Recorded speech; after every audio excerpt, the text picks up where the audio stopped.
ভয়ংকৰ কাণ্ড সংঘটিত হ'ল ছবি জগতৰ জনপ্ৰিয় অভিনেতা ভাৰ্গৱ দাসৰ লগত। দুৰ্বৃত্তৰ আক্ৰমণৰ বলি হ'ল অভিনেতা ভাৰ্গৱ দাস। ঘৰৰ সন্মুখতেই দুৰ্বৃত্তই আক্ৰমণ কৰি থৈ গ'ল অভিনেতা ভাৰ্গৱ দাসক। এটা দুটাকৈ নহয়, প্ৰায় 10টাকৈ চিলাই পৰে অভিনেতাজনৰ মূৰত। কিয় দুৰ্বৃত্তৰ আক্ৰমণৰ বলি হ'ব লগা হ'ল অভিনেতাজন, এই সন্দৰ্ভত অভিনেতা ভাৰ্গৱ দাসে কি ক'লে এবাৰ শুনোচোন আহক। 4 তাৰিখে যোৱা 4 তাৰিখে সন্ধিয়া সময়ত মই মোৰ ঘৰৰ বাহিৰত মোৰ কুকুৰ পোৱালিটো লৈ পেলাই অলপ তাক ফুৰাবলৈ আনিছিলোঁ। আনোতে গাড়ী এখন মাৰুতি ইকো ডাৰ্ক গ্ৰে ৰঙৰ, 2জন মানুহ আছিলে তাতে।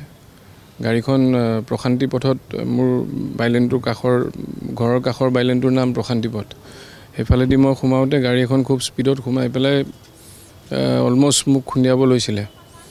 তেতিয়া মই যেতিয়া ক'লোঁ, মোৰ ৰখি দিলোঁ, তেতিয়া গাড়ীখন গ্লাছখন নমাই পেলাই কৈছে যে মোকে বিচাৰি আছিলে আৰু বৰ মানে অশ্লীল কিবা কিবি তেওঁ ভাষাত কথা ক'লে। তেতিয়া মই ক'লোঁ যে মই 1 মিনিট ৰ'ব, ইমানে যদি কাৰণ আছে মই পোৱালিটো থৈ আহোঁ। থৈ আহি পেলাই মই ওলাই অহাৰ পিছত তেওঁ সেইখিনি জেগাত নাই, তেওঁ পলালে, তেনেকুৱা ধৰণৰ হ'ল। তাৰপিছত আকৌ মোক বিচাৰি আহোঁতে অলপমান আমাৰ মাজত অলপ হাতাপায়ো হৈছে, নোহোৱা নহয় এনেকুৱা। সেইবুলি আৰু মই এচৰ দুচৰহে কিবা এটা এনেকৈ হাত উঠাইছিলোঁ, কিন্তু এনেকৈতো মানে এনেকুৱা পৰ্যায়লৈ যাব বুলি ভবা নাই আৰু। তাৰপিছত গ'ল কথা গ'ল, মই ক'লোঁ আপুনি বয়সত ডাঙৰ, ইমান বেয়াকৈ ক'ব নালাগিছিলে, এইবোৰ নকৰিব। আৰু মানুহজন পূৰা ড্ৰিংকছ কৰা অৱস্থাত আছিলে। তেওঁৰ লগত আৰু এজন আছিল, কিন্তু তেওঁ মই বিচাৰি নাপালোঁ সেইটো সময়ত।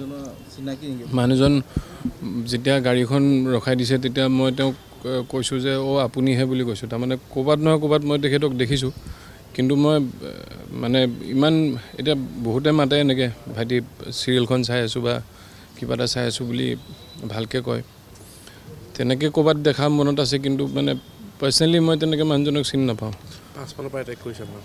তাৰপিছত ৰাতি প্ৰায় মই 10:30 মানত যেতিয়া মোৰ ঘৰ সোমাব লওঁতে পিছফালৰ পৰা, মানে ঘৰৰ সোমোৱাৰ আগতে পিছফালৰ পৰা গাড়ী ৰখাই পেলাই মাৰিছে বুলি মোক কৈছে। আপোনাৰ কাৰণে ৰখি আছিল নেকি তেওঁ মাৰিবলৈ? হয়তো মানে মোৰ তেতিয়া লগত মানুহ আছিল কাৰণে হেৰি কৰা নাই, কিন্তু যেতিয়া মানুহখিনি গৈছে আৰু ৰাতি হৈ আহোঁতে মানুহ কমি আহে, মই তেনেকৈ ঘৰ সোমোৱাৰ আগতে ফুটপাথত হেৰি কৰিছে পিছফালে।